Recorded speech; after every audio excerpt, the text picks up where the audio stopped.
Old men who squatted on their heels reeled their fishing lines in, carrying their lures home in scrubbed-out paint buckets. Soon it would be dark.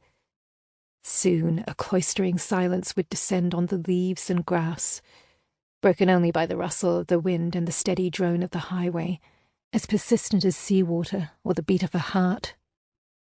I thought of the water as I listened for the baby's breath, in and out, lightly broken, sometimes by a hiccup or a snore.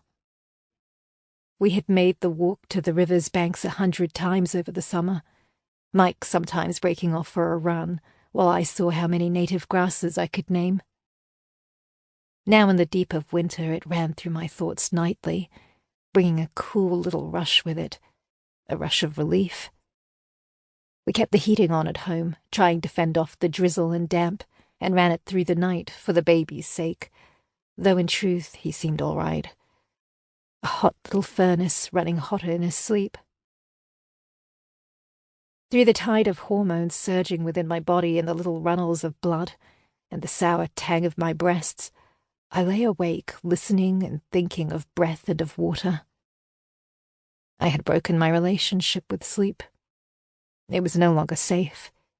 If I did drift off, the baby's shrills of noise let down my milk and sent a hot flush of sweat through my body before my brain had a chance to catch up, and I would wake sticky and panicked and sure that something was wrong.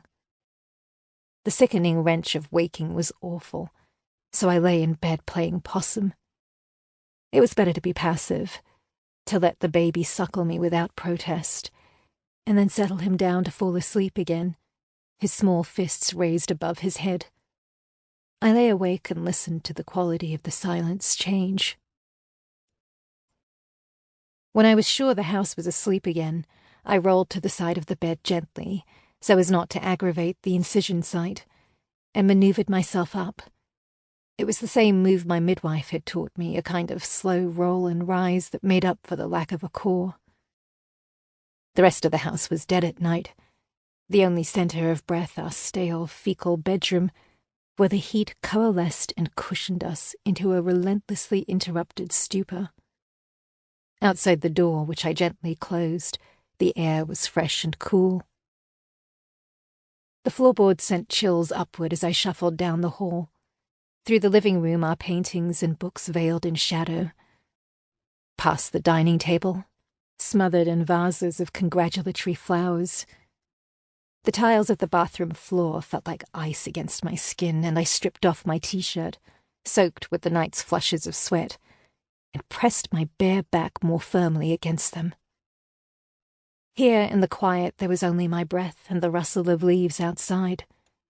The nauseating heat of my skin, the clamminess of it, found its counterpoint. My breath sounds were the noises of one person, not 3. In the cold and calm, I lay on my back and thought about the river. It wasn't hard to draw its coolness around me, its chill. The fog of sleeplessness cohered into a single vision. I would walk out of the house and across the highway, leaving no sign behind me. Down the steep hill that led to the river's banks, my hands would reach out for leaves and flowers, touching all the glossy, dew-specked marks of winter growth. Then I would slip out of my clothes, fold them neatly, and disappear beneath the surface of the water. In a few hours the sun would come up, glinting off the mineral bits of rocks and discarded fits and discarded fish hooks. The oars of boats would shatter the river's surface into a million green-brown sequins, and the new day of its life would begin. The flowers would open to the sun, starved for light. And Mike would wake and know that I was gone. He would grieve, I knew he would grieve, but he would be anchored to the earth by this tiny, mewling child I felt no stirring of warmth for. He would find love again because he was easy to love, and another woman would blossom toward our baby and reveal herself to be the real, true mother, the mother our baby would need. In the cold rush of water, my flesh would loosen, become swollen. My engorged breasts would leak a trail of warm milk into the river, The heel.